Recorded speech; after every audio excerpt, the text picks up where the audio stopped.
नमस्कार छात्रों, स्वागत करता हूं आपके अपने YouTube चैनल मगध सार्थक पर। मैं उत्तम सर। मैंने पिछले वीडियो में आपको ये चतुर्भुजों को समझना जो चैप्टर थे, यानी तीसरा चैप्टर 3.1, 3.2, 3.3, 3.4 कंप्लीट करा चुका था। आज आपके सामने चौथा चैप्टर यानी आंकड़ों का प्रबंधन लेकर हाजिर हुआ। कल वीडियो नहीं आ पाया था, कुछ काम पड़ गया था जिसके कारण कल मैं वीडियो नहीं बना पाया। आज मैं फिर से हाजिर हुआ आपके सामने आंकड़ों का प्रबंधन लेकर। ठीक है, आंकड़ों का प्रबंधन से जो संबंधित परिभाषा होगा पहले हम उसको जान लेंगे। उसके बाद इसमें जो चैप्टर होंगे यानी 4.1 और 4.2 दो एक्सरसाइज है। तो पहले हम 4.1 को देख लेंगे, बना लेंगे, उसके बाद 4.2 को बना लेंगे। तो पहले इस चैप्टर के बारे में समझते हैं। प्रबंधन का मतलब होता है व्यवस्था करना, और यहाँ है आंकड़ा। आंकड़ा क्या होता है? तो आंकड़ा की परिभाषा, इसी को इंग्लिश में डेटा बोला जाता है। जैसे अगर आपको क्वेश्चन डायरेक्ट कोई पूछ दे आंकड़ा किसे कहते हैं, तो पहले उसी का परिभाषा दे दीजिए, आंकड़ा, या इसी को कहा जाता है डेटा। तो क्या कहा जाता है, इसका परिभाषा हम क्या देंगे, आप दे सकते हैं इस प्रकार कि किसी खास जानकारी को, फिर से किसी खास जानकारी को इकट्ठा करने के लिए एक जगह किसी कॉपी में जमा करने के लिए, या कहीं भी मोबाइल में जमा करने के लिए, कंप्यूटर में जमा करने के लिए, कहीं भी किसी खास जानकारी को जमा करने के लिए, इकट्ठा करने के लिए जिस तथ्य का या संख्या का हम प्रयोग करते हैं उसे डाटा या डेटा या आंकड़ा कहते हैं। जैसे अभी अगर आपको पूछा जाए कि इंडिया ने अभी तक कितने वर्ल्ड कप जीते, तो आपको कहीं ना कहीं से उस जानकारी को इकट्ठा करना पड़ेगा, वो भी एक प्रकार का डाटा है। ठीक है, या मनुष्य मनुष्य के शरीर में कितनी हड्डियां हैं, या मनुष्य के शरीर में और भी किसी अंग के बारे में पूछेगा, तो ये भी एक प्रकार का डाटा है। ठीक है, आपको पूछेगा भारत ने अभी तक कितने टेस्ट मैच खेले, तो ये आप गूगल से सर्च कर सकते हैं या एआई से पूछ सकते हैं। तो इस प्रकार के जो हमें तथ्य मिलते हैं उसे क्या कहते हैं, आंकड़ा। एक बार फिर परिभाषा सुन लीजिए, किसी खास जानकारी को इकट्ठा करने के लिए किसी संख्या, जिस संख्या का या जिस तथ्य का प्रयोग करते हैं उसे हम आंकड़ा कहते हैं। तो मैं पहले आंकड़ा का परिभाषा दे दूं, उसके बाद आंकड़ों का प्रबंधन जानिएगा, आंकड़ा क्या होता है, तब ना उसका प्रबंधन कीजिएगा, क्योंकि इस चैप्टर में वही सीखना है। ठीक है, तो आप आंकड़ा का परिभाषा लिखिए। क्या लिखना है, साथ साथ लिखिए। आप भी लिखना है, किसी खास जानकारी को, किसी खास जानकारी को इकट्ठा करने के लिए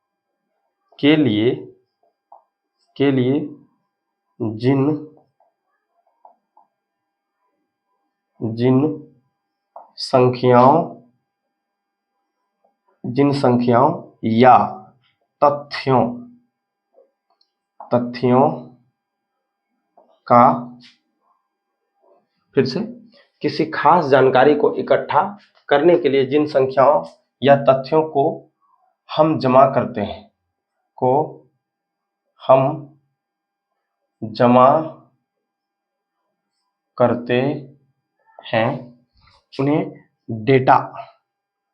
उन्हें डेटा या आंकड़ा कहा जाता है। उन्हें आंकड़ा या डेटा कहा जाता है।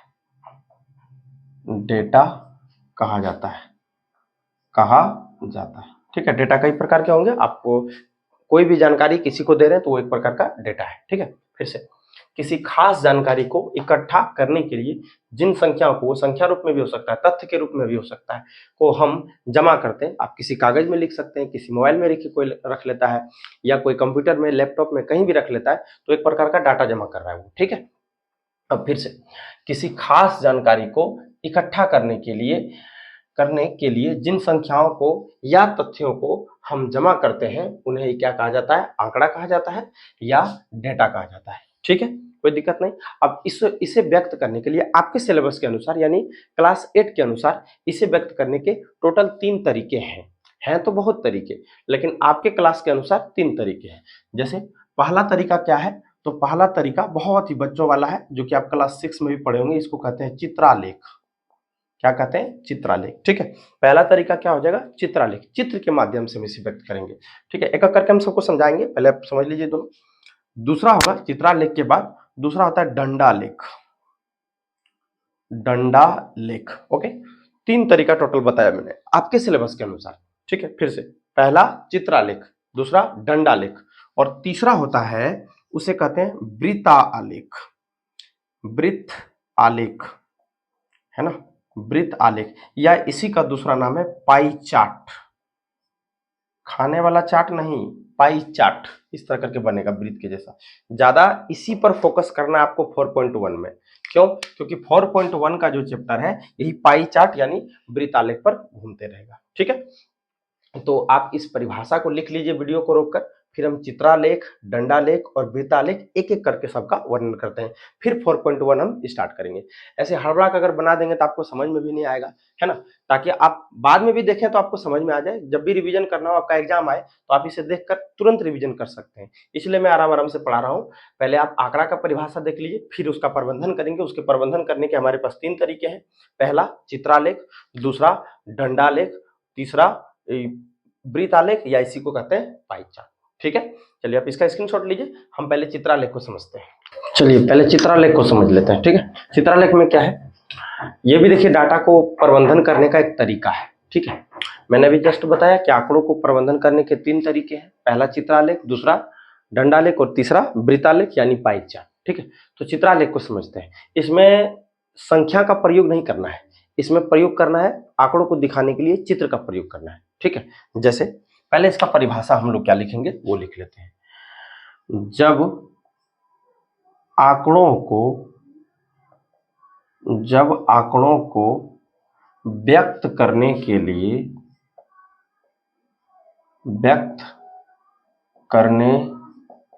लिए संख्या, जब आंकड़ों को व्यक्त करने के लिए संख्या का नहीं करना है, संख्या का प्रयोग नहीं करना है। जब आंकड़ों को व्यक्त करने के लिए चित्र या संकेत, फिर से, जब आंकड़ों को व्यक्त करने के लिए चित्र या संकेत का प्रयोग किया जाता है,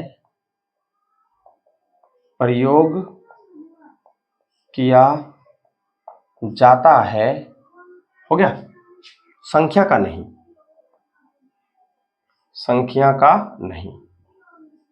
फिर से, जब आंकड़ों को व्यक्त करने के लिए चित्र या संकेत का प्रयोग किया जाता है, किसी संख्या का नहीं, तो उन्हें चित्रालेख कहा जाता है। तो उन्हें, या उस विधि को भी आप लिख सकते हैं, तो उस विधि को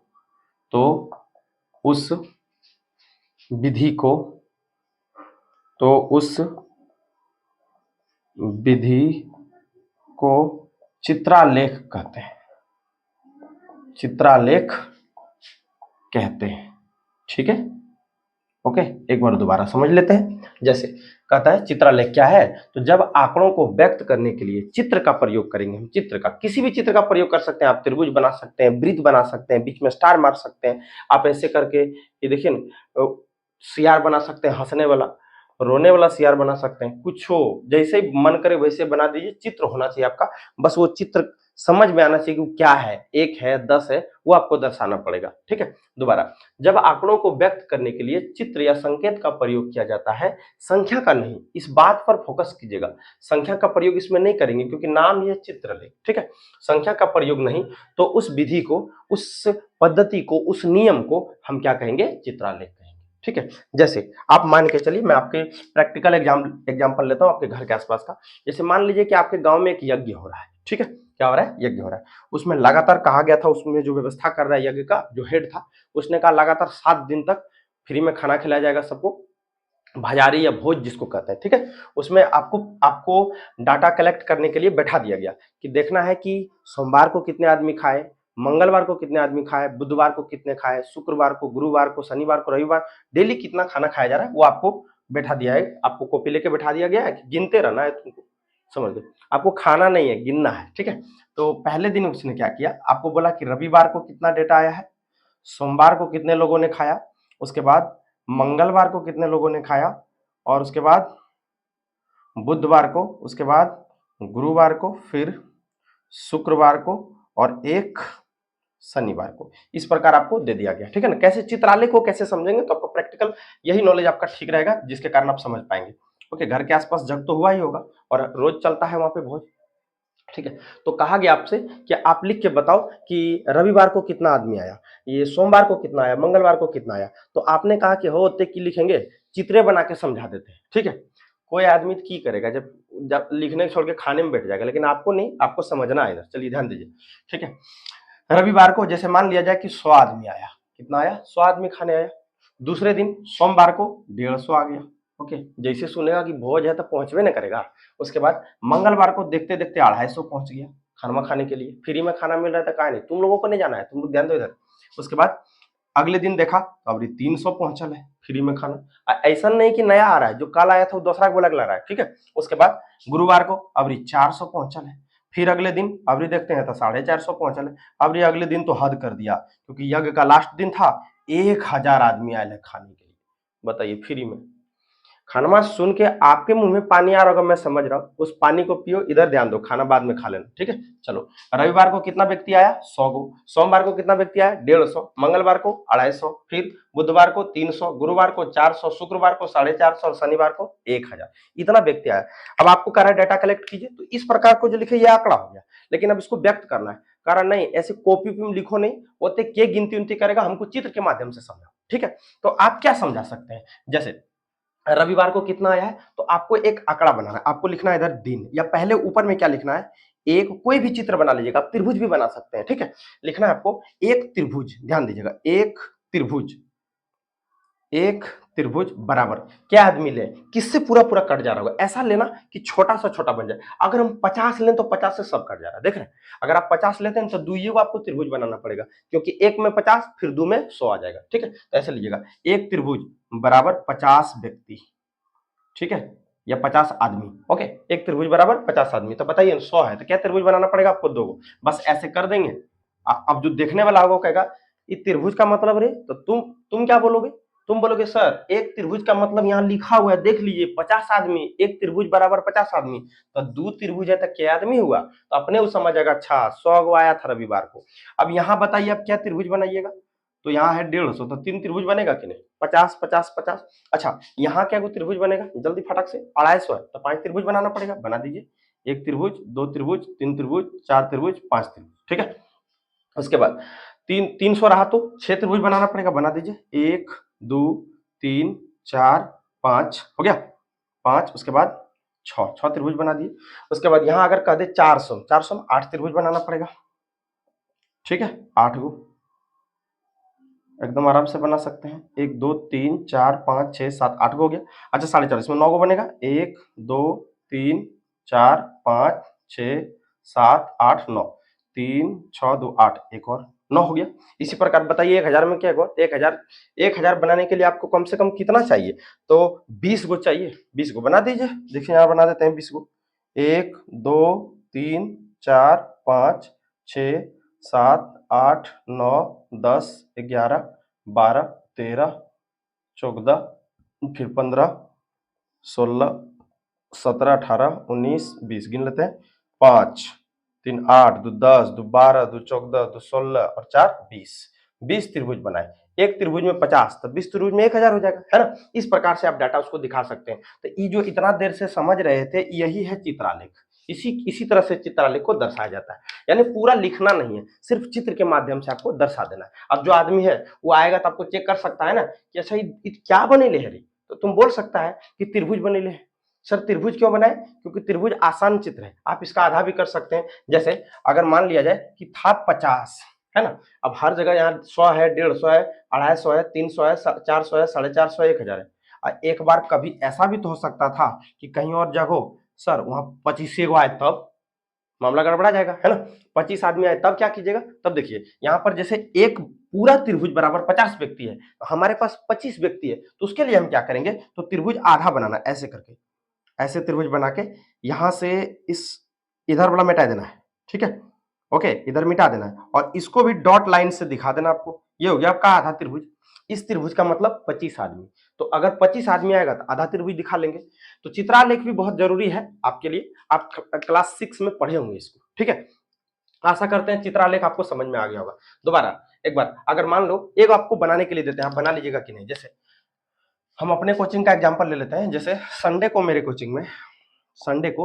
कोचिंग में नए बच्चे आए 10 गो, कितना आए 10 गो। अच्छा, मंडे को कितने आए नए बच्चे, 5 आए। ट्यूसडे को मेरे कोचिंग में अब 15 बच्चे नए आए। फिर वेंसडे को आए 20 बच्चे नए बच्चे। उसके वेंसडे के बाद थर्सडे को मेरे कोचिंग में 5 नए बच्चे आए।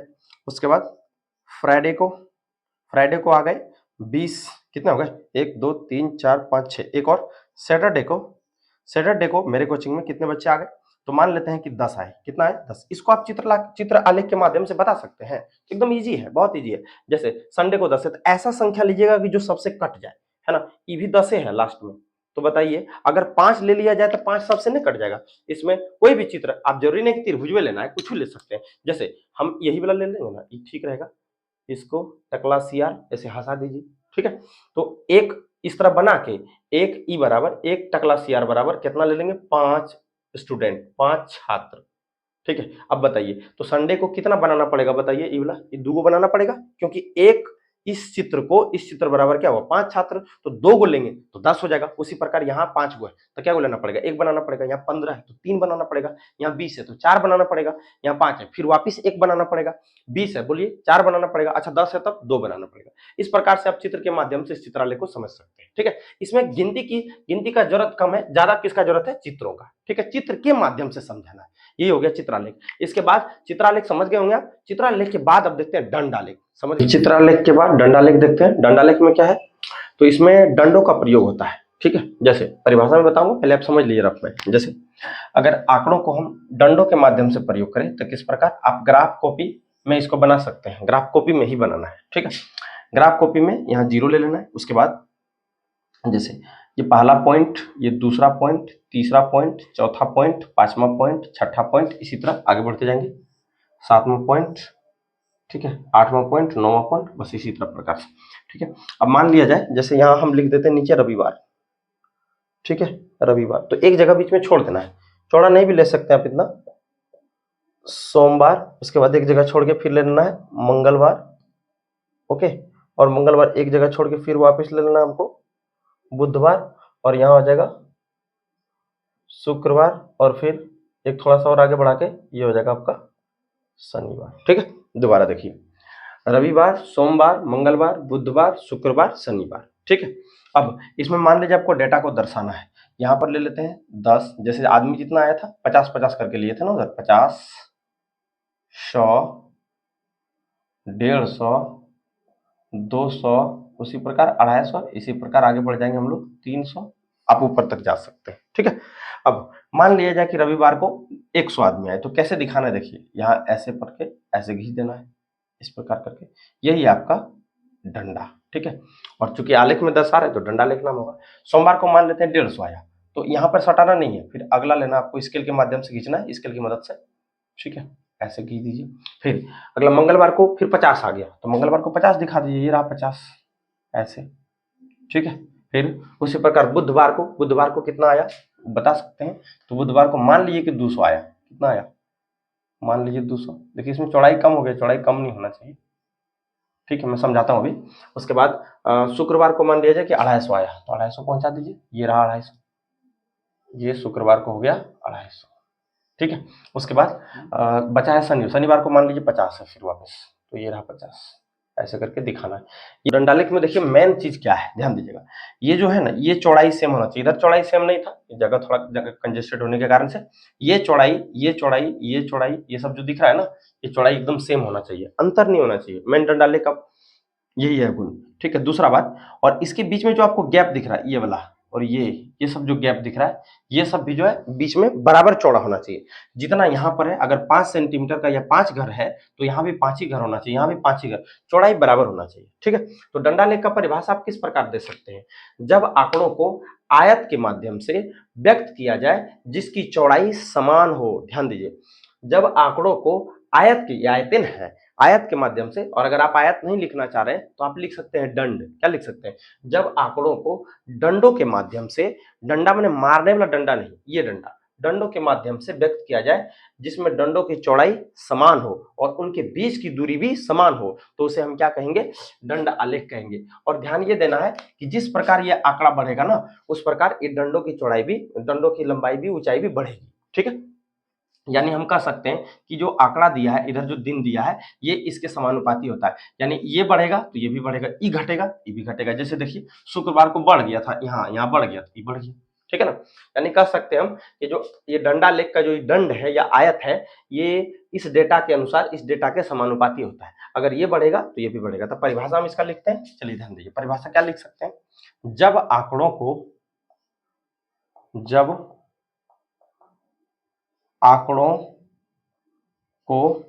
दंड, आप यहाँ आयत का भी प्रयोग कर सकते हैं, आयत वर्ड का भी, दंड या आयत, जब आंकड़ों को दंड या आयत के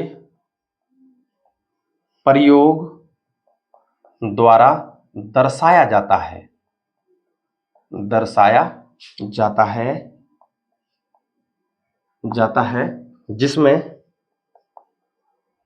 जिसमें उसकी चौड़ाई, किसकी चौड़ाई, तो डंडों की चौड़ाई, तो लिख देना है डंडों की चौड़ाई समान हो, बराबर हो, चौड़ाई बराबर हो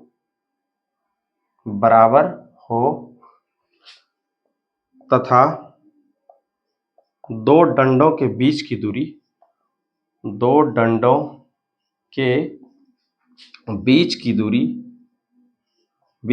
समान हो, है ना। तो उसे क्या कहते हैं, उसे लिखो, उसे दंड आलेख कहते हैं, दंड आलेख कहते हैं, और दंड आलेख कहते हैं। कोई दिक्कत नहीं। दोबारा परिभाषा को समझिए, उधर चित्र के माध्यम से आपको समझाते हैं। जब आंकड़ों को दंड या आयत के प्रयोग द्वारा, ये आयत आप इसको कह सकते हैं या दंड भी कर सकते हैं, द्वारा दर्शाया जाता है, जिसमें डंडों की चौड़ाई, ये वाला इसको चौड़ाई कहेंगे, ये चौड़ाई है, ये भी चौड़ाई, ये भी चौड़ाई, ये भी चौड़ाई, ये भी चौड़ाई, हमेशा बराबर हो, तथा दो डंडों के बीच की, कोई भी दो दंड, इन दोनों के बीच, इन दोनों के बीच, इन दोनों के बीच, या इन दोनों के बीच, या इन दोनों के बीच चौड़ाई, डंडों के बीच की दूरी समान हो, उसे दंडालेख कहते हैं। इसी व्यवस्था को क्या कहते हैं, दंडालेख। इसमें आप जैसे नीचे दिन है तो यहाँ दर्शा देना आपको दिन, ठीक है। और ये क्या था, ये था मान लीजिए कितना व्यक्ति आया, तो यहाँ लिखना है आपको व्यक्तियों की संख्या, क्या लिखिएगा, व्यक्तियों की संख्या, ओके। ये ग्राफ में दर्शाना है, ठीक है। अब ऐसा नहीं कि दंडालेख सिर्फ इसी प्रकार से दर्शा सकते हैं, दंडालेख ऐसे भी, जैसे इस कॉपी को मान लीजिए कॉपी है तो इसको पलट देंगे तो ऐसे बन जाएगा ना, इस प्रकार बन जाएगा, देख लीजिए ऐसे करके बन जाएगा, फिर थोड़ा सा छोड़ के ऐसे भी बन सकता है।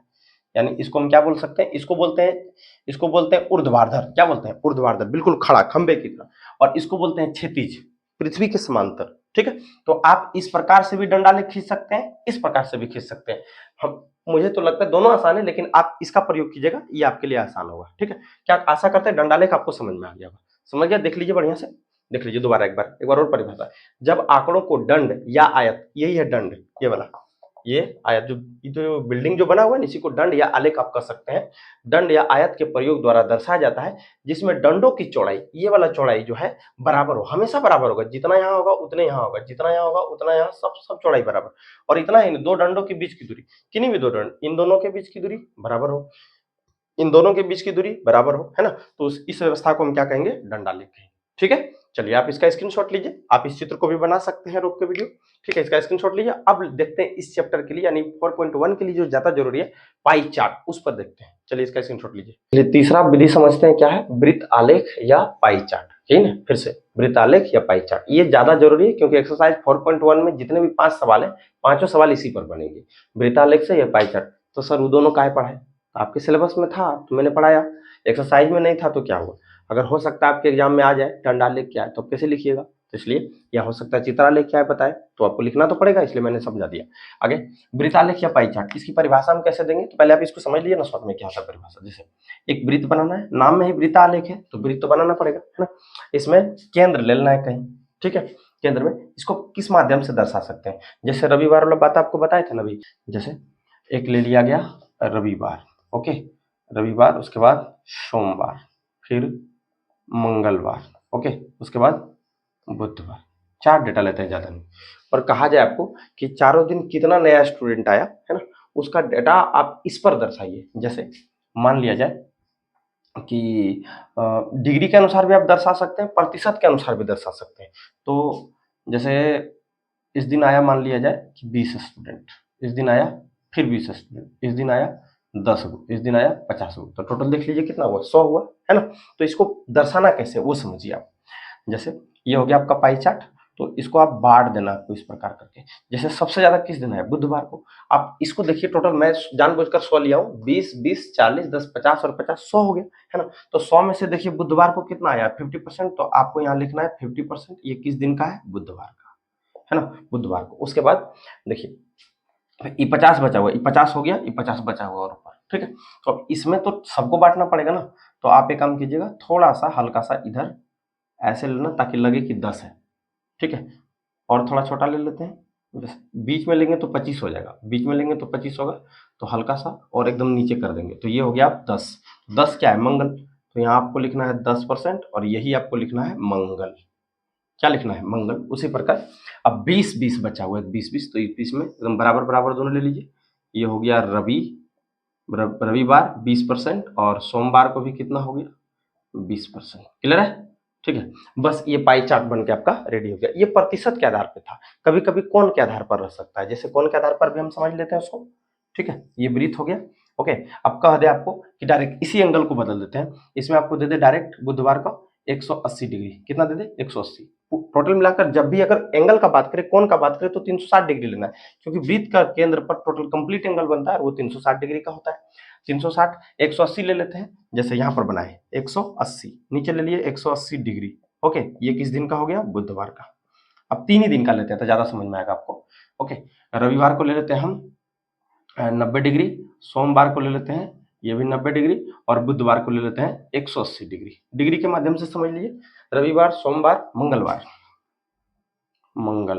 और मंगलवार को मैंने ले लिया 180। चलिए इसको मैं मंगल बना देता हूँ, आपको समझाने के लिए डेटा एकदम सीधा ले रहा हूँ, ध्यान दीजिए। रविवार को कितना डिग्री का लिए, 90, और सोमवार को 90, और मंगलवार को 80। तो ये नीचे जो बना 180 आप ऊपर भी ले सकते हैं, तो इसको डायरेक्ट ये 90 डिग्री पर बना दीजिए। ये 90 डिग्री किस दिन का है, तो रविवार का, ये हो गया 90 डिग्री। फिर ये सोमवार को कितने का है, तो ये भी हो गया 90 डिग्री। इस तरह से भी आप डेटा को दर्शा सकते हैं। बस ये दोनों जो आपको दिख रहा है, इसी को पाई चार्ट कहते हैं, इसी को वृत्तालेख कहते हैं, ठीक है। अब ये हो गया किस आधार पर, तो कोण के आधार पर 360 डिग्री लेना है सबको जोड़कर। ये हो गया आपका प्रतिशत के आधार पर, जिसमें जोड़ने पर कितना परसेंट होना चाहिए, 100% होना चाहिए, ठीक है, ओके। अब इसका परिभाषा हम लिखते हैं, आप जरा से इसका परिभाषा हम लोग लिख लेते हैं, ठीक है। परिभाषा क्या लिखेंगे, तो फोकस कीजिए, जैसे लिखना है, जब आंकड़ों को दर्शाने के लिए, आंकड़ों को दर्शाने के लिए, जब आंकड़ों को दर्शाने के लिए, फिर से, जब आंकड़ों को दर्शाने के लिए वृत्त में, देखिए ये वृत्त रहना चाहिए, इसमें पाई चार्ट है, वृत्त रहना चाहिए। जब आंकड़ों को दर्शाने के लिए वृत्त में अलग अलग, देखिए अब ध्यान दीजिएगा, बर्थडे में कभी केक काटते सबको देखे होंगे, तो ये जिस इस तरह जो कटता है ना, इसको हम त्रिज्या खंड बोलते हैं। 10th में जाके पढ़िएगा, त्रिज्या खंड क्या बोलते हैं, त्रिज्या खंड। जैसे फिर से समझ लीजिए, ये वृत्त है, केक समझिए, केक यहाँ इस प्रकार से काटता है ना हैप्पी बर्थडे वाला, तो ये जो निकलता है ऐसे हैप्पी बर्थडे वाला, ये क्या है, इसी को त्रिज्या खंड कहते हैं। क्या कहते हैं, त्रिज्या खंड। तो इसमें जहां देखिएगा आपको त्रिज्या खंड ही नजर आ रहा होगा, ठीक है। तो क्या बोल सकते हैं हम, जब आंकड़ों को दर्शाने के लिए वृत्त में अलग अलग त्रिज्या खंड का प्रयोग किया जाता है, का प्रयोग किया जाता है, तो उस विधि को, उस नियम को, उस पद्धति को, जो लिखना है, उस विधि को क्या बोलते हैं, वृत्तालेख कहते हैं। वृत्त आलेख या पाई चार्ट, खाने वाला चार्ट नहीं, पाई चार्ट कहते हैं, पाई चार्ट कहते हैं। दो बात इसमें ध्यान देना, पहला ये कोण के आधार पर भी हो सकता है, दूसरा ये प्रतिशत के आधार पर भी हो सकता है। जब भी कोण के आधार पर हो तो टोटल कोण 360 डिग्री लेना है, और यदि प्रतिशत के आधार पर बना हो तो इसे 100% लेंगे। जैसे ये है परसेंट के आधार पर, तो इसमें टोटल परसेंट कितना हुआ था मेरा, 100%। अगर इसमें देखा जाए तो ये कोण के आधार पर था, तो इसे हम 360 डिग्री लेंगे, ठीक है, ओके। अब इसको आप ज्यादा समझ लीजिए, देखिए इसको टोटल को जोड़िएगा तो हमेशा 360 आ जाएगा, ओके। जब भी जोड़ेंगे तो इन तीनों सब कोण मिलाकर, ठीक, और इसमें टोटल को जोड़िएगा तो 100% आ जाएगा। अब जो एक्सरसाइज 4.1 है, एक्सरसाइज 4.1 वो आपसे सवाल अब बन जाएगा यदि आप इसको बढ़िया समझ गए होंगे तो चलिए आप इसका स्क्रीनशॉट लीजिए। मैं 4.1 एक्सरसाइज जिसमें टोटल 5 सवाल है उसे बनाता हूँ, ठीक है। चलिए एक्सरसाइज 4.1 देखते हैं। 4.1 का पहला सवाल क्या है पढ़ लेते हैं। लिखा हुआ है किसी शहर के युवा व्यक्तियों के एक समूह का यह जानने के लिए एक सर्वे किया गया कि वे किस प्रकार का संगीत पसंद करते हैं। इनसे प्राप्त आंकड़ों को संलग्न पाई चार्ट में दर्शाया गया, इसमें दर्शाया गया, ठीक है। इस पाई चार्ट से निम्नलिखित प्रश्नों के उत्तर दीजिए। 3 प्रश्न है। आप अगर आपके पास किताब होगा तो उसमें आप पेज नंबर 46 निकाल लीजिएगा, पेज नंबर 46, ठीक है। उसमें आपको ये सवाल मिल जाएगा। तो इसमें टोटल 3 सवाल है, मैंने 2 लिखा है। इसको बनाने के बाद मैं तीसरा देखूंगा क्योंकि जगह नहीं था। चलिए देख लेते हैं। पहला है यदि 20 व्यक्ति शास्त्रीय संगीत पसंद करते हैं तो कुल कितने युवा व्यक्तियों का सर्वे किया गया। दूसरा क्वेश्चन है किस प्रकार का संगीत सबसे अधिक व्यक्तियों द्वारा पसंद किया गया, ठीक है। पहले पाई चार्ट में समझा चुका हूं आपको, तो पाई चार्ट के आधार पर ही बता रहा है। जैसे देखिए मैंने आपको बताया था या तो वो थीटा के रूप में रहेगा या तो फिर परसेंटेज के रूप में रहेगा। ये परसेंटेज के रूप में सबको जोड़िएगा तो 100% होगा, ठीक है। इसमें कहा गया है जैसे टोटल जो है ना 100% मान के चलिए, 100% व्यक्तियों को उनका सर्वे किया गया कि उनको कौन सा संगीत पसंद होता है। किन्हीं लोगों को मनोरंजक संगीत पसंद है, किन्हीं को उपशास्त्रीय संगीत, किन्हीं को शास्त्रीय संगीत और किन्हीं को लोक संगीत पसंद है, ठीक है। आगे इसमें पहला क्या क्वेश्चन कर रहा है यदि 20 व्यक्ति शास्त्रीय संगीत पसंद करते हैं। देखिए 20 व्यक्ति कहाँ है, इस शास्त्रीय संगीत जो है ये वाला ये जो दिख रहा है इसको कह रहा है कि 20 व्यक्ति पसंद करते हैं। अब देखिए परसेंटेज के रूप में 20 व्यक्ति को कितना लिखा गया 10%। तो आप इसको बनाएंगे कैसे। ये क्वेश्चन पूछ रहा है कि तो कुल कितने युवा व्यक्तियों का सर्वे किया गया। तो हम ऐसे मानेंगे कि 10% में 20 व्यक्ति आ रहे हैं, ये 10% में है 10% और इसमें कितने व्यक्ति आ रहे हैं 20। तो टोटल 1% का आप निकाल के और टोटल ये कितना है 100%, तो पूरे व्यक्तियों की संख्या हम निकाल सकते हैं। जैसे क्या निकालेंगे ध्यान दीजिए, लिखिएगा चूंकि क्या लिख सकते हैं 10% में कितने व्यक्ति हैं बताइए। तो 10% में टोटल 10% में यहाँ कितना व्यक्ति लिखा है यदि 20 व्यक्ति 20 हो गया, 10% में कितने व्यक्ति 20। तो 1% में क्या आएगा आप लिख दीजिएगा। इसलिए 1% में कितने व्यक्ति आएंगे तो 20/10 काट सकते हैं 2 बार में, यानी 1% में कितना आ जाता है 1% में टोटल 2 व्यक्ति आ रहे हैं। कितने व्यक्ति 2 व्यक्ति, ओके।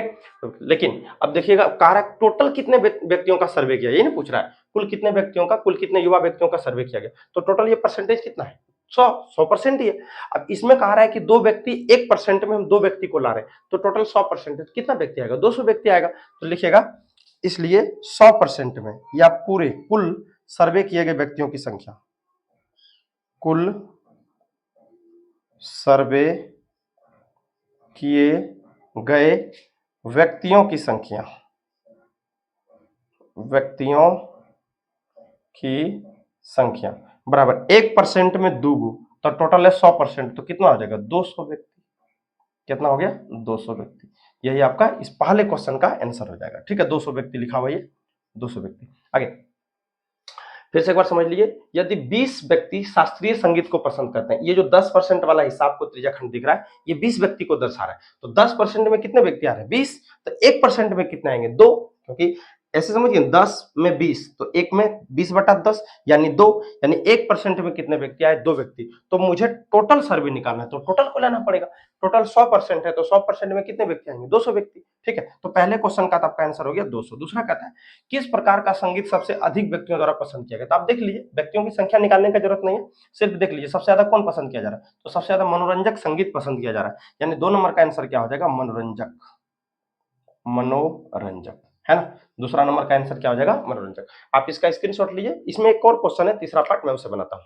चलिए इसी क्वेश्चन का तीसरा देखते हैं। तीसरा पार्ट क्या है यदि कोई कैसेट कंपनी 1000 सीडी बनाए, यानी कोई कैसेट बनाने वाली कंपनी है जो 1000 सीडी 1000 कैसेट बनाती है, तो वह प्रत्येक प्रकार की कितनी सीडी बनाएगी। यानी इसमें जैसे शास्त्रीय प्रकार की कितनी सीडी बनाएंगी, लोक प्रकार की, मनोरंजक और उपशास्त्रीय, इनकी सीडियों की संख्या कितनी होगी। तो पहले हम निकालते हैं। जैसे अब देख लीजिए टोटल कितना सीडी बन रहा है 1000 और यहाँ परसेंट आपके पास कितना है 100% पर कितना सीडी बनाना पड़ रहा है उसको 1000। तो ऐसे लिखिएगा चूंकि 100% पर कितना सीडी बनाना पड़ रहा है 1000 CD cassette CD, okay 1000 CD बनाने पड़ रहा है। तो अगर 1% रहता तो 1% पर क्या करना पड़ता, 1000 और बटा 100, है ना। 2 जीरो से 2 जीरो कैंसिल कर दीजिए, 10 सीडी उसको बनाना पड़ता है अगर 1% की बात रहती तो। अब देख लीजिए शास्त्रीय का निकालना है तो निकाल दीजिए। शास्त्रीय के लिए कितना, तो टोटल देखिए 10% है तो 1% में 10 सीडी, है ना। 1% में 10 सीडी तो 10% में कितना हो जाएगा, इधर ही लिख देते हैं, देख लीजिए। तो शास्त्रीय के लिए कितना हो जाएगा, ध्यान दीजिए। शास्त्रीय 1% में है टोटल 10, तो 10% में कितना हो जाएगा 100, 10 दे 100। उसके बाद उप शास्त्रीय को या लोक देख लेते हैं। लोक संगीत की सीडी 30% है तो वो तो सीधे 300 हो जाएगा। कितना हो जाएगा 300, नहीं जैसे 10%, 1% में 10 तो 10% में 100, 30% में कितना हो जाएगा 300। उसी प्रकार 40% में यानी मनोरंजक की जो बात कर रही है, मनोरंजक का जो बात किया जा रहा है वो 40% हो तो ये 400 हो जाएगा। एक और कौन बच जाता है तो उप शास्त्रीय, इसमें कितना परसेंट है तो 20% है तो ये 200 हो सकता है। इतना कैसेट उसको बनाना पड़ेगा। जैसे आपको इसमें अगर सेपरेट रूप से पूछता कि लोक संगीत बनाने के लिए कितना सीडी चाहिए तो 300, शास्त्रीय संगीत की कितनी कैसेट वो बनाएगा 100, मनोरंजक के लिए 400 क्योंकि ये ज्यादा सुना जा रहा है तो ज्यादा बिक्री होगा, उप शास्त्रीय के लिए 200। ठीक है, इस प्रकार से ये पहला क्वेश्चन कंप्लीट हुआ। इसके अलावा 4 क्वेश्चन और है ये 4.1 में। ठीक है, आप इसका स्क्रीनशॉट लीजिए, मैं क्वेश्चन नंबर 2 बनाता हूँ। ठीक है, ये सब भी बढ़िया से अगर उतार सकते हैं तो उतार लीजिएगा क्योंकि ये भी अब इसको तो हम मिटा के दूसरा लिखेंगे तुरंत। ठीक है, आप इसका स्क्रीनशॉट ले लीजिए। चलिए क्वेश्चन नंबर 2 देखते हैं। क्वेश्चन नंबर 2 क्या है, 360 व्यक्तियों के एक समूह से 3 ऋतुओं कौन कौन, वर्षा, सर्दी और गर्मी में से अपनी मनपसंद ऋतु के लिए मतदान करने को कहा गया। इनसे प्राप्त आंकड़ों को संलग्न इसमें चित्र में दर्शाया गया, इस चित्र में दर्शाया गया। ठीक है, मतलब टोटल कितने व्यक्तियों पर सर्वे किया गया है, 360 व्यक्तियों का आंकड़ा निकाला गया जिसमें उनसे पूछा गया कि कितने लोगों को वर्षा पसंद है, कितने लोगों को सर्दी पसंद है, कितने लोगों को गर्मी पसंद है। ठीक है, उसमें कहता है किस ऋतु को सबसे अधिक मत मिले, है ना। इसके अनुसार देख लीजिए, देखिए ग्रीष्म को कितने व्यक्ति पसंद कर रहे हैं तो 90 व्यक्ति, वर्षा ऋतु को 120 व्यक्ति और शीत ऋतु को, ठंडा ऋतु को 150 व्यक्ति। आपको कौन सा ऋतु पसंद है आप भी कमेंट करके बता सकते हैं। ठीक है, तो इसमें सबसे ज्यादा किसको, कौन ऋतु पसंद किया जा रहा है तो 150 यानी शीत ऋतु पसंद किया जा रहा है क्योंकि सबसे ज्यादा वोट इसको मिले, सबसे ज्यादा मत इसको मिले, यानी शीत ऋतु को सबसे अधिक पसंद किया जा रहा है। कह रहा है किस ऋतु को सबसे अधिक मत मिले, किसको मिले, तो इसका जो आंसर है वो हो जाएगा शीत ऋतु। क्या हो जाएगा, शीत ऋतु। ठीक है, क्यों, क्योंकि सबसे अधिक वोट उसको मिला है। दूसरा कहते हैं प्रत्येक त्रिज्या खंड का केंद्रीय कोण ज्ञात कीजिए। जैसे आप इसका बनाइएगा ना त्रिज्या खंड, ओके, इसका त्रिज्या खंड बनाइएगा तो प्रत्येक में जैसे मान लिया जाए कि सबसे अधिक किसका आया है शीत का, तो शीत में थोड़ा कोण बड़ा बनेगा जैसे, और ग्रीष्म का आया 90 डिग्री तो 90 इस प्रकार बन जाएगा। उसके बाद वर्षा में कहता है 120 तो 120 सीधा अगर चले गए तो 180 हो जाएगा, है ना। सीधा चले गए तो थोड़ा सा 90 से भी छोटा होना चाहिए, लगभग इतना के आसपास ले लीजिएगा जो कितना हो जाएगा ये 90 तो हमको 120 जाना है, थोड़ा सा और जैसे अभी नाप कर बनाएंगे, पहले से समझा दे रहे आपको। ये हो गया आपका 90 डिग्री और ये हो जाएगा कितना 120 लेना है ना, सॉरी ये तो 90 हो गया, 90 से थोड़ा हमको इधर जाना पड़ेगा ऐसे, ये हो गया 120 और ये जो बचा ये 150 हो गया। ठीक है, तो ये हो जाएगा ग्रीष्म ऋतु, ये हो गया वर्षा ऋतु और ये हो गया शीत ऋतु। सबसे ज्यादा किसका घेरा है देख लीजिए, सबसे ज्यादा त्रिज्याखंड किसका चौड़ा है तो शीत ऋतु का, इसलिए इसका आंसर शीत ऋतु होगा। दूसरे में कह रहा है कि सबका त्रिज्याखंड का कोण निकालिए, मतलब ये कोण निकालना है, ये कोण निकालना है और ये कोण निकालना है। ठीक है, देखा करके निकालते हैं। तो ग्रीष्म का पहले किसका निकालेंगे, ग्रीष्म का, या त्रिज्याखंड, ग्रीष्म त्रिज्याखंड का कोण,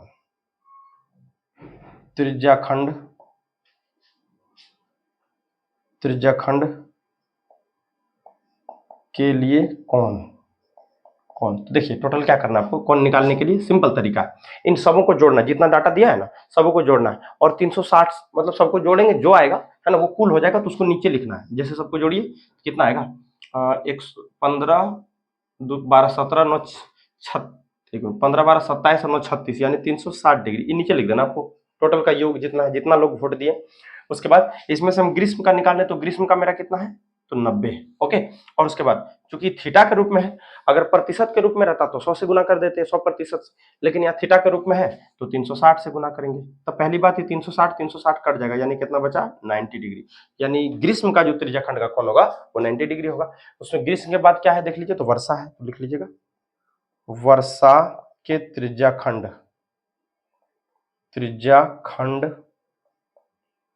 के लिए कोण बराबर। देखिए वर्षा में कितना है, फिर वही काम करना है, 90 डिग्री तो इसका आंसर हो गया, इसको फिर से हम लिख दें, ये हो गया 90 डिग्री, ये आंसर हो गया आपका। उसके बाद कहता है वर्षा ऋतु में टोटल कितना है, 120 है, तो आप 120 ऊपर लिखेंगे और सबको जोड़ने पर 360 आया, 360 नीचे लिख देंगे और 360 से गुना करेंगे। सर 360 ही बटा में क्यों ले रहे हैं, क्योंकि सबको जोड़ने पर 360 आ रहा है। अगर ये 220 आता 220 लिखते, 100 आता 100 लिखते। सर गुना क्यों 360 से कर रहे हैं, क्योंकि इन सबों का योगफल है, तीनों कोणों का योगफल 360 होता है, कंप्लीट एंगल। फिर से 360 कट गया, यानी हमारा जो केंद्रीय कोण है थीटा का त्रिज्याखंड का वो 120 आ गया। अब तीसरा बचता है क्या, शीत ऋतु के लिए, तो मैं इधर बना देता हूं, ठीक है, ध्यान दीजिए, शीत के लिए, किसके लिए, शीत के लिए, शीत त्रिज्याखंड के लिए कोण बराबर। तो देखिए टोटल ऊपर में कितना है, 150 है, 150 लेना पड़ेगा, और टोटल है 360, फिर गुना भी करना पड़ेगा 360 से, 360 कट जाएगा, कितना आ गया, 150 डिग्री।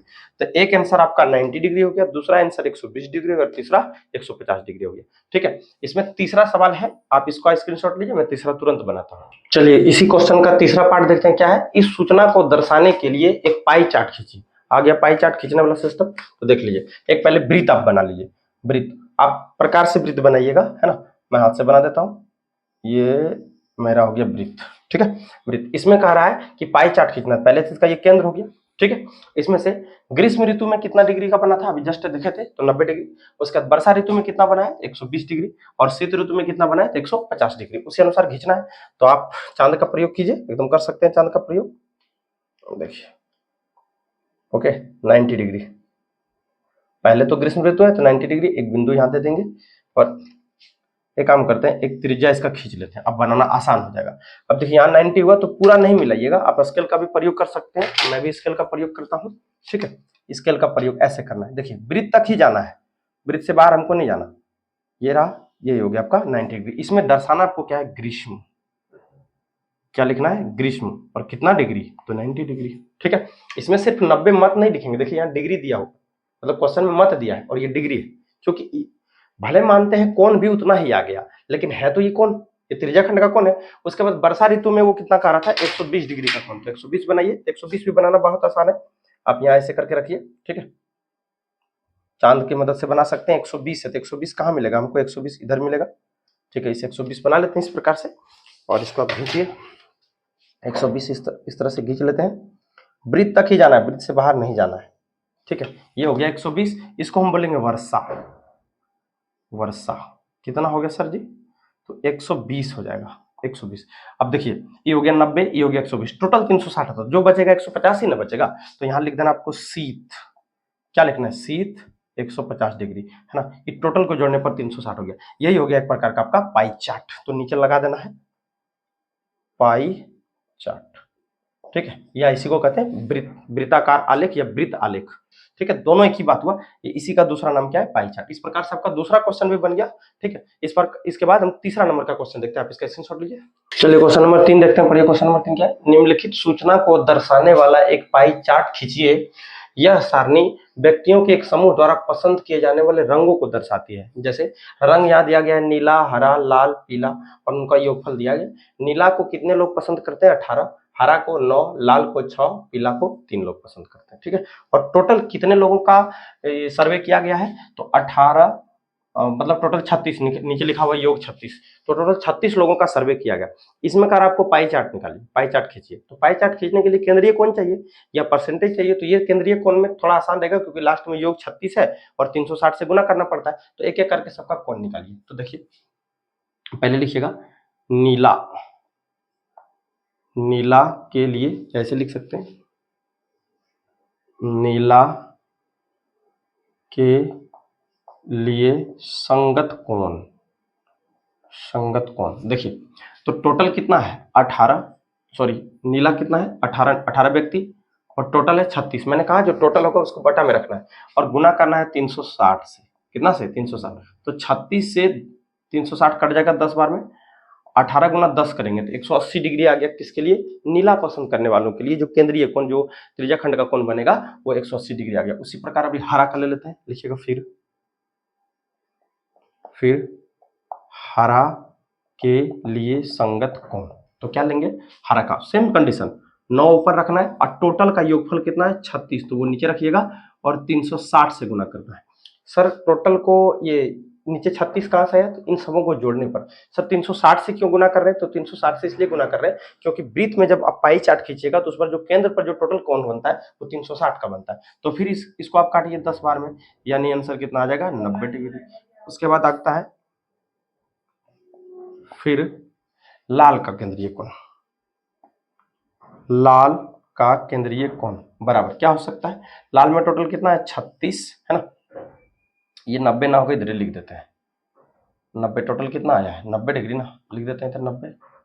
जैसे ये था 360, एक मिनट फिर से 9/36 गुना 360, इसको जब सॉल्व करेंगे तो ये 10 बार में कटेगा और 9 गुना 10 करेंगे तो ये कितना हो जाएगा 90 डिग्री। ठीक है, उसी प्रकार से अब इसमें हम निकालते हैं तो ये होगा सर 6 बटे टोटल है 36 और गुना कर दे रहे हैं हम 360 से।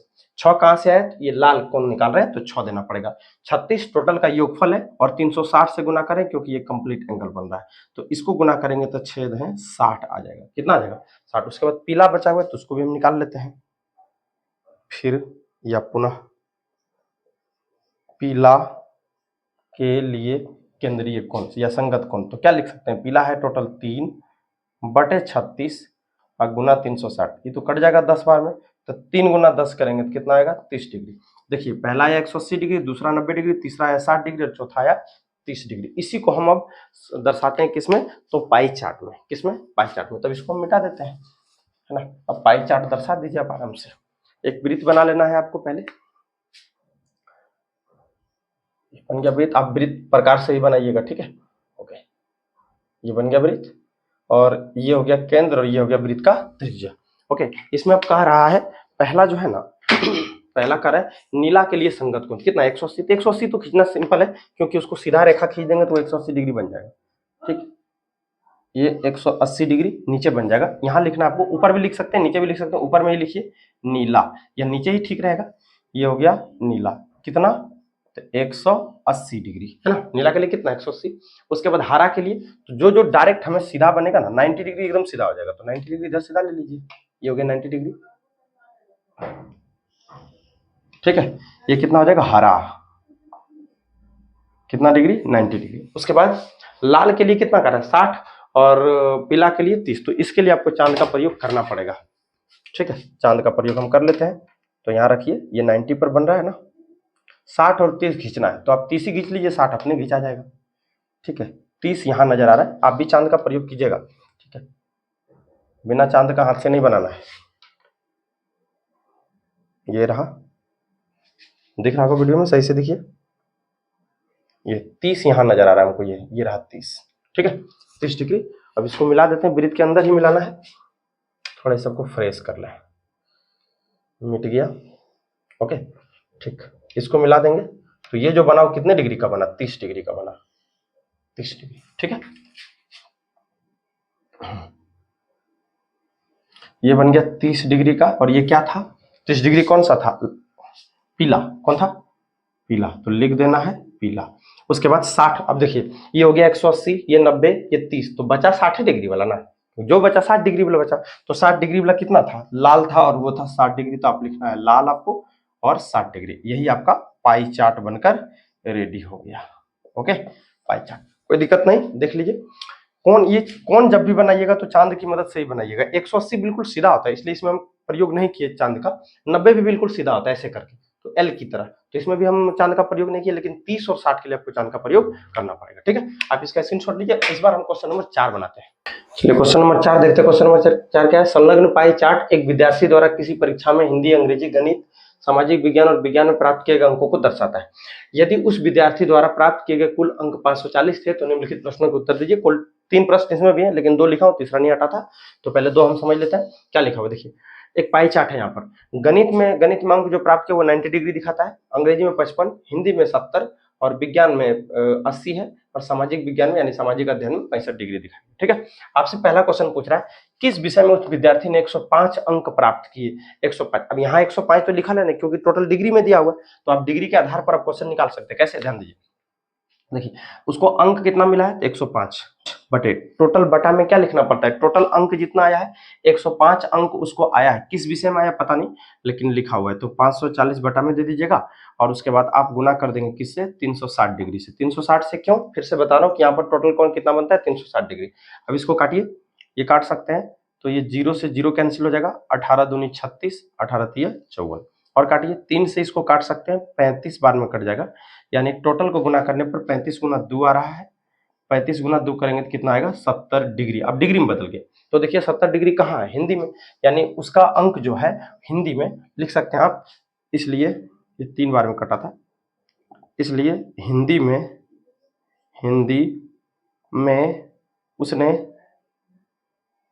उसने कितने अंक प्राप्त किए, 105 अंक प्राप्त किए, 105 अंक प्राप्त किए। ओके, ये आंसर हो गया। दूसरा कहता है उस विद्यार्थी ने गणित में हिंदी से कितने अंक अधिक प्राप्त किए, तो ऊपर मिटा देते हैं, ऊपर से आप सिर्फ याद रखिएगा कुल अंक जो उसका आया है वो 540 आया है। ठीक है, तो ध्यान दीजिए, मान लेते हैं, माना ये 2 नंबर बना रहे हैं, माना गणित में प्राप्तांक को क्या मान लें, x, डिग्री नहीं x। अब गणित में आया x और टोटल उसका कितना आया था 540 को 360 से गुना करेंगे तो गणित वाला थीटा निकल जाएगा, वो कितना है 90 डिग्री। ओके, तो जो कटे उसको काटिए, 0 0 कट गया, 18 तिया 54, 18 दूनी 36, इसको भी काट दीजिए, 2 एकम 2 और 45 बार में ये कट जाएगा। यहाँ आपके पास क्या बच गया सर जी, तो सिर्फ बच गया x बटे 3 बराबर 45, है ना। इसके बाद ध्यान दीजिएगा, तो x बराबर क्या आएगा, 45 गुना 3 करेंगे तो 135 आ जाता है, 135 अंक आ गया उसका गणित में। ठीक है, क्वेश्चन क्या पूछ रहा था, उस विद्यार्थी ने गणित में हिंदी से कितने अधिक अंक प्राप्त किए, कितना है, हिंदी में 105, गणित में कितना होगा 135, तो लिखिएगा इसलिए उस विद्यार्थी ने, या गणित से, इसलिए गणित में हिंदी से 30 अंक अधिक प्राप्त किए, 30 अंक अधिक प्राप्त किए। ठीक है, ये क्वेश्चन हो गया, एक और 2 बन गया, तीसरा हम देखते हैं, इसको उतारिए या स्क्रीनशॉट लीजिए। इसी का क्वेश्चन नंबर 3 देखते हैं, देख लीजिए क्या कर रहा है, जांच कीजिए कि क्या सामाजिक विज्ञान और गणित में प्राप्त किए गए अंकों का योग विज्ञान और हिंदी में प्राप्त किए गए अंकों के योग से अधिक है।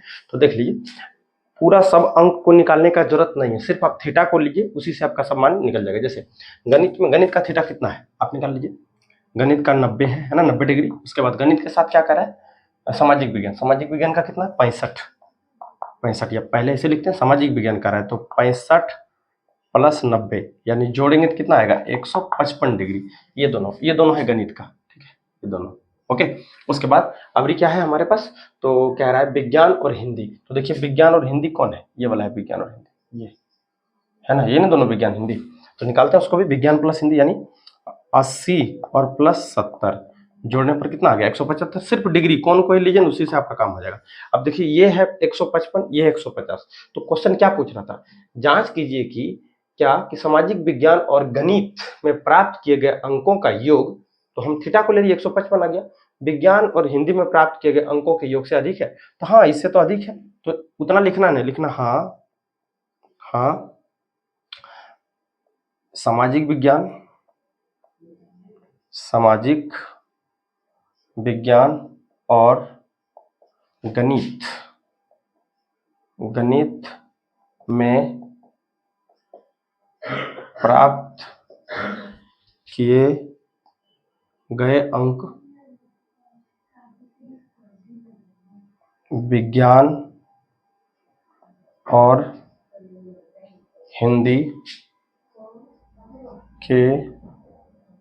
हिंदी के योग से अधिक है, अधिक है, ठीक है, योग से अधिक है। दोबारा, हाँ, सामाजिक विज्ञान और गणित में प्राप्त किए गए अंक विज्ञान और हिंदी के योग से अधिक है। क्यों अधिक है? क्योंकि इसका थीटा को जोड़े तो 155 हो गया, इसका थीटा को जोड़े तो 150 हो गया। ठीक है, तो उतना मान निकाल कर भी आप बना सकते हैं, लेकिन उतना लंबा जाने की जरूरत नहीं, क्योंकि देखिए थीटा बढ़ेगा तो उसका अंक भी बढ़ेगा, थीटा घटेगा तो उसका अंक भी घटेगा। अभी देखेंगे 90 था इसमें 90 डिग्री और हिंदी में था 70 डिग्री, तो इसका 105 था, इसका 135 हो गया। तो थीटा जैसे ही बढ़ेगा अंक बढ़ जाएगा, तो उतना निकालने का जरूरत नहीं है। चलिए, ये क्वेश्चन नंबर 4 था, क्वेश्चन 4 खत्म हो गया। लास्ट देखते हैं इस चैप्टर का क्वेश्चन, आप इसका स्क्रीनशॉट लीजिए। चलिए, इस चैप्टर का लास्ट क्वेश्चन देखते, देखिए क्या है। किसी छात्रावास में विभिन्न भाषाएं बोलने वाले विद्यार्थियों की संख्या नीचे दी गई, यहाँ पे इधर दी गई है। इन आंकड़ों को एक पाई चार्ट द्वारा प्रदर्शित कीजिए। तो देख लीजिए आप, डंडालेख या चित्रालेख कहीं नहीं आया, फिर सिर्फ पाई चार्ट है। मैंने पहले भी बताया था आपको कि सिर्फ पाई चार्ट से ही सवाल आएगा, है ना। तो पहले आप सबका थीटा निकाल लीजिए, हिंदी का थीटा, अंग्रेजी का, मराठी का, तमिल का और बंगाली का। तो पहले हिंदी के लिए निकालते हैं। हिंदी के लिए कोण या केंद्रीय कोण, हिंदी के लिए केंद्रीय कोण हमेशा आपको गुना किससे करना है? 360 डिग्री से, ध्यान दीजिएगा। तो है टोटल हिंदी में कितना? 40, और टोटल मतलब हिंदी में कितना विद्यार्थी है? 40। हिंदी बोलने वाले, हिंदी भाषा बोलने वाले कितने विद्यार्थी हैं? 40। देखिए, है ना। टोटल 72 लोगों का सर्वे किया गया, 72 बच्चों का सर्वे किया गया हॉस्टल में, जिसमें हिंदी बोलने वाले 40 थे, अंग्रेजी बोलने वाले 12 थे, मराठी वाले 9, तमिल वाले 7, बंगाली वाले 4 है, और टोटल 72 है। तो हमें कहा जा रहा है कि इसका पाई चार्ट खींचिए। तो हिंदी में 40 है, टोटल 40 बोलने वाले हैं, और टोटल कितने बच्चों का सर्वे हुआ है? 72। तो उसको हम 360 से गुना कर देते हैं, ठीक है। अब काट दीजिए, 72 से इसको काटेंगे तो 5 बार में कट जाता है। 40 गुना 5 करेंगे तो कितना आ गया? 200 डिग्री। अब देखिए, बार बार ऐसे काटने का जरूरत नहीं है। अब जान लीजिए कि 72 और 360 को हम काटे तो 5 बार में कटा। अंग्रेजी निकालना है तो 5 से गुना कर देंगे, मराठी भी निकालना है तो 5 से गुना कर देंगे, तमिल में भी 5 से गुना करेंगे, और बंगाली में भी। तो सबका केंद्रीय कोण निकल जाएगा। तो जैसे हिंदी निकल गया, हिंदी के बाद किसका है? अंग्रेजी। अंग्रेजी का केंद्रीय कोण तो कुछ नहीं करना, अंग्रेजी का कितना है? 12 को 5 से गुना कर दिएगा तो ये आएगा 60 डिग्री। उसी प्रकार से मराठी, मराठी का केंद्रीय कोण तो बराबर क्या हो जाएगा? 9 है ना, तो 9 गुना 5 कर देंगे, माने 45 डिग्री निकल जाएगा। उसके बाद तमिल है, तमिल के लिए केंद्रीय कोण तो तमिल के लिए कितना है? 7 गुना 5 यानी 35 डिग्री। एक और बचता है बंगाली, बंगाली के लिए केंद्रीय कोण क्या हो जाएगा? बराबर 4 गुना 5 बराबर 20 डिग्री, ठीक है। पहला निकला 260 डिग्री, 45 डिग्री, 35 डिग्री और 20 डिग्री। इसी का पाई चार्ट खींचना है। सर बार बार 5 से ही क्यों गुना कर रहे हैं? तो देखिए, आप बार बार 40/72 जब भी लिखते हैं ना, 40/72 गुना 360, तो आपको इससे भाग देना पड़ता हर भाषा के लिए, और हर भाषा के लिए आपको गुना करना पड़ता। तो हर बार कटने पर कितना आ जा रहा है? 5। देखिए, इसको काटिएगा तो ये 5 बार में कटिए जा रहा है, तो 5 को इससे गुना किए, फिर उसी प्रकार अगर ये लेते तो वही 5 से गुना करना पड़ता है कि नहीं। तो 72 से सबको भाग देना पड़ रहा है, 360 से सबको गुना करना पड़ रहा है। तो आप सिंपल इतना समझिए कि 360/72 को काटेंगे तो 5 बार में कट जाएगा, इसलिए हम 5 से सबको गुना कर दिए, और जब 5 से सबको गुना किए तो ये थीटा निकल गया। अब इसका पाई चार्ट हम खींचते हैं, साइड में खींच लेते हैं इधर पाई चार्ट, ठीक है। चलिए ध्यान दीजिए, एक वृत्त बना लेंगे आप, ये वृत्त बन गया और ये हो गया उसका केंद्र, ठीक है। अब कितना कितना थीटा दिया है उस अनुसार आप खींच लीजिए। जैसे एक तो पहले तो आप त्रिज्या बना लेंगे, एक त्रिज्या बना लेंगे, ठीक है सर। ये हो गया ओ, ओके। तो सबसे ज्यादा कोण कितना है? 200 डिग्री। 200 मतलब 180 से भी ज्यादा, तो 180 तो यहां तक आएगा ना, 200 और इसके नीचे तो आप खींच सकते हैं। 180 खींच के और 40 20 और खींच देंगे। देखिए 180 आया है और यहां से 20 और खींच दिया जाएगा, 20। इसको पूरा ही कर लेते हैं, ठीक है। अब यहां से 20 अगर हमको खींचने कहा जाए 20 डिग्री, या ऐसा करते हैं ना, 200 ही बाद में खींच लेंगे, सब छोटा छोटा खींच लेते हैं, या चलिए 20 खींचते हैं, इसी में कोई दिक्कत नहीं है। 20 डिग्री हमको कहाँ मिलेगा? 20 यहाँ मिला, 20 ये कौन है? 20, ठीक है। अब 20 को हम मिला देते हैं, इसको ऐसे करके, ठीक है। 20 ऐसे मिला दिए। अब ये जो कोण बन गया आपका, ये टोटल थीटा, ये 200 बन गया। तो आपको इसमें लिखना है हिंदी क्या लिखना है, हिंदी 200 डिग्री। कैसे 200 डिग्री हुआ ये समझ लीजिए। अगर ये पूरा सीधा रहता तो 180 होता, 180 और 180 ये सीधा लाइन है, उससे 20 डिग्री और इधर बना देंगे तो 180 में 20 जुटेगा, 20 बनाए थे ना, यहाँ से रख के 20 नीचे बनाए तो वो 200 डिग्री बन जाएगा। उसके बाद अभी है अंग्रेजी 60 है, तो अंग्रेजी भी बनाते हैं 60 डिग्री का। देख लीजिए अंग्रेजी 60 बनाएंगे तो यहाँ रख कर भी आप बना सकते हैं ऐसे 60 डिग्री। देखिए 60 कहाँ मिलेगा 60, तो ये रहा 60 आपका, है ना। बना दीजिए 60 डिग्री का। देखिए ये बन गया 60 डिग्री। कितना बन जाएगा 60 डिग्री। ओके, और ये क्या है, अंग्रेजी है, तो आपको यहाँ लिखना है अंग्रेजी 60 डिग्री। उसके बाद मराठी कितना है 45, मराठी है 45, तो आप फिर से 45 बना दीजिए यहाँ से, या इधर से भी बना सकते हैं 45। 45 कहाँ मिलेगा 45, तो ये रहा 45 आपका, 40 और 50 के बीच में 45 बना दीजिए। चलिए 45 बनकर रेडी हो गया हमारा, ठीक है। ये कौन सा था, तो मराठी, यहाँ लिखना है आपको मराठी कितना डिग्री 45 डिग्री। उसके बाद अगला क्या है बच्चों, देख लीजिए अगला है 35 डिग्री तमिल, तो आप तमिल भी बना दीजिए। तमिल 35 डिग्री, ये रहा तमिल के लिए मैं 35 बना लेता हूँ। 35 कहाँ मिलेगा हमको, 30 और 40 के बीच में, ये हो गया 35, ठीक है। आप आराम से चांद की मदद से सब कुछ बना सकते हैं। ओके, और ये बन गया आपका तमिल। तमिल के लिए तमिल जो कितना डिग्री है 35 डिग्री, ठीक है। तमिल 35 है। अब बच कौन गया, बच गया है बंगाली जो कि 20 होगा। बंगाली कितना डिग्री 20 डिग्री।